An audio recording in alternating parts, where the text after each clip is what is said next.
Welcome to the STEM Sessions Podcast, the podcast that encourages you to do your own research. I am your host, Cody Colborn. Starting in mid-September, haunt season takes over Southern California. While haunts aren't unique to Southern California, the extent to which we do them is. Miniature golf courses, aquariums, private homes, schools, malls, parks, Disneyland, Universal Studios, Six Flags Magic Mountain, SeaWorld, and the park that started it all, Knott's Berry Farm, all build mazes, festivals, and shows designed to scare you.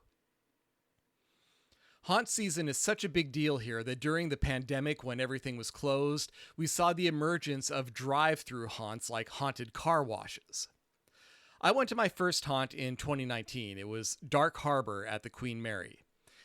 And since then, I've been hooked. For the last 3 years, I've purchased the season pass to Knott's Berry Farm and go at least once a week. I've spent a lot of time reflecting upon why I like it so much. Why do I like being scared and chased to the point I feel weak and need a day to recover? And after a lot of thought, I have my answer.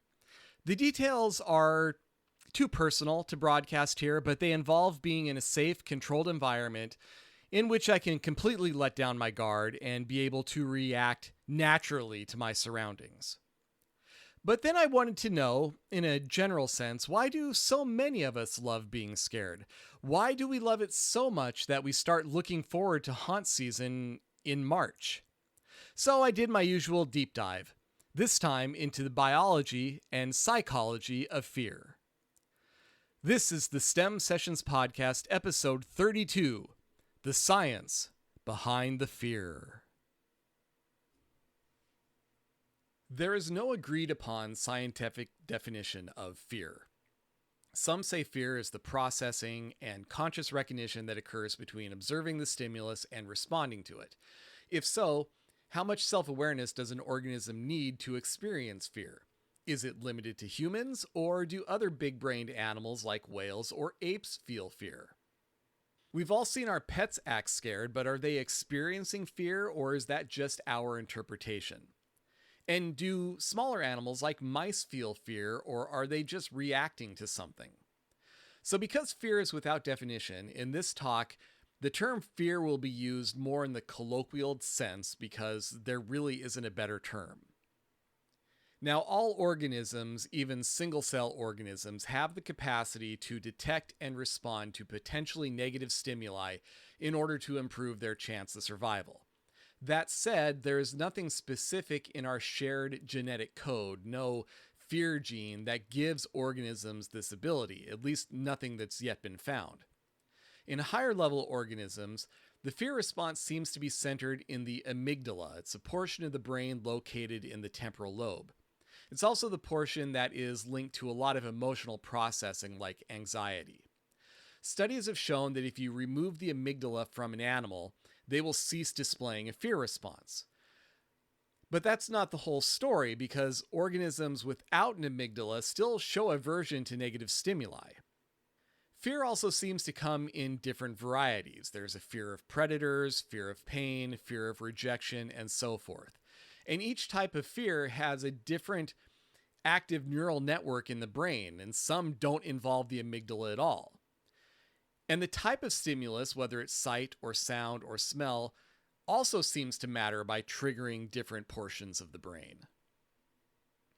So fear, at least in humans, seems to be a combination of instinctual reaction to stimuli and processing it at a higher level of consciousness. Let's talk about that instinct part of the equation. The instinct to avoid danger probably developed very, very early on in our evolutionary time.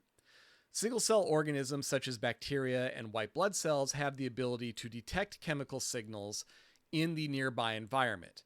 They also have the ability to react to those signals, such as moving towards the signal if they deem it to be positive, or away from the signal if it's deemed negative. As life evolved from single-cell organisms to more complex forms, this instinctual response also became more complex. Vertebrates and arthropods share a centralized attention response that simultaneously and automatically directs the eyes, ears, and nose to any startling or otherwise important stimulus. This response is controlled by the brain anatomy called the tectum. In humans, it's roughly in the midbrain, a part of the brainstem. And this mechanism is the first step towards reflexes and instinctive responses to patterns like fear.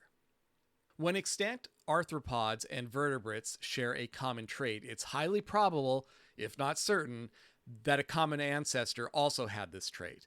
The last common ancestor between vertebrates and arthropods lived around 500 million years ago in the Cambrian Age. Interestingly, the Cambrian Age is also when we see evidence of predation emerging. So it's very, very likely that fear processing became more complex as the environment became more dangerous during this time, and has continued to evolve since. During the 19th century debate surrounding evolution, scientists studied the face of fear, that wide-eyed, gaping grimace. You see this in Edvard Munch's painting The Scream and in the movie poster for Home Alone. Scientists asked why people across the board make this face when they're terrified. Charles Darwin said that it was a result of the instinctive tightening of muscles triggered by an evolved response to fear. And to prove his point, he went to the reptile house at the London Zoological Gardens, and he stood as close as possible to the glass while a puff adder lunged towards him on the other side. And every time it happened, Darwin flinched and grimaced. He wrote in his journal, quote, "My will and reason were powerless against the imagination of a danger which had never been experienced," unquote. He concluded that the entire fear response is an ancient instinct that has been untouched by the comforts of modern civilization. Now, this was obviously not a double-blind study, and it was also pretty self-serving, but it makes a good story and a good point of discussion. For humans, there are other factors involved in fear beyond just instinct. We have the ability to anticipate. We anticipate terrible things that might happen that we've heard about, read about, or seen on TV. I mean, most of us have never experienced a plane crash, but that doesn't stop some of us from sitting on a plane with a lot of anxiety. Most of us have never been bitten by a snake, but we know the damage they can do, and thus we avoid them. Even anticipating a fearful stimulus can provoke the same response as actually experiencing it. And this can be argued that this anticipation is also an evolutionary benefit. For example, humans who felt rain come on could anticipate that lightning would be striking, and thus they remained in the cave until the storm passed, and they had a better chance of not getting struck with thousands of volts of electricity and thus passing on their genes to the next generation. Early fear in humans and animals was probably just a sense of panic. Panic would be an advantage if it helped you avoid predators. If an animal showed no instinct to panic, the predator takes it down easily, and that individual is taken out of the gene pool. But if an animal panics or just acts crazy, that may cause the predator to temporarily stop its pursuit to analyze the situation, and that moment might be enough time for the animal to escape that predation and thus living to procreate and pass along its genes. While a lot of evidence points to the capacity to feel fear being inherent, it's not universally expressed. There have been a number of island species that lived in environments completely devoid of predators, and they exhibited no type of fear or danger avoidance at all. So fear could be a derived or learned emotion that only develops in context where danger is present. It's part of the brain chemistry, but not always turned on. And it can be lost in a population over a number of generations when it's no longer needed. And it may develop as a survival strategy if danger is introduced slowly enough to a population for that species to adapt. What we humans have today is complex and not likely to be comparable to what early life started with.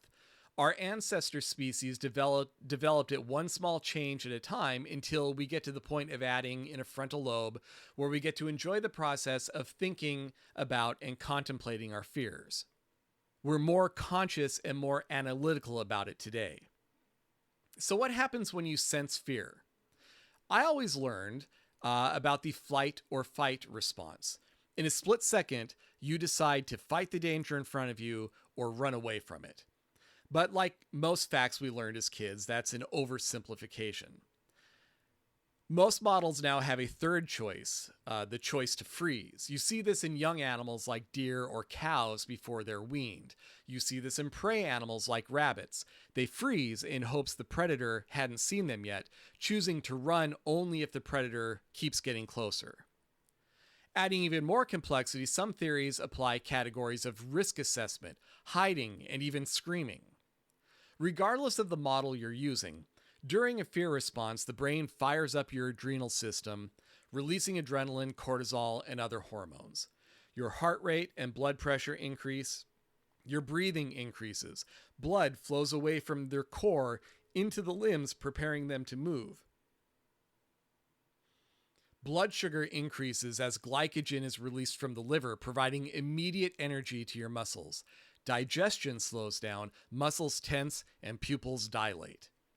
These reactions are all advantageous in the moment. They ready you to fight or run. However, they're also very taxing on the body. They burn energy. They cause stress buildup, and they cause anxiety. To help our systems return to a baseline, our brain gives us a release of the feel-good hormone dopamine. As our fear response evolved to keep us alive, this release of dopamine was critical to keeping us from burning out. It made us feel good, it calmed us down, it helped us to return to normal. But because modern humans rarely face threats to their lives, our fear response has other implications now. We have the same biological responses to fear, but we have other means of relaxing and taking care of ourselves, so the dopamine is no longer just about returning to a baseline. It's taken on a new role. It's now become a reward. In fact, getting scared without being in real danger can be very cathartic. It improves our mood. It gets our blood pumping. The stress from fear can actually relieve other stresses in our lives. You get that adrenaline rush and dopamine hit. Psychologists use fear-based therapy to help patients overcome past traumas. Overcoming something that causes you anxiety is an accomplishment, and our brain rewards us with more dopamine. Accomplishment and overcoming obstacles has been heralded in human cultures across the globe for thousands of years. You see it in stories from Norse sagas to Native American lore. And people sharing a common fear response often become bonded. And the icing on the cake is those biological changes we undergo during the fear response overlap greatly with the biological changes experienced during sexual arousal. So when you take all of this into account, it's no wonder the wiring in our brain can be manipulated during fear responses. But there's still a difference between good fear and bad fear, and that's knowing whether or not the danger is real or fake.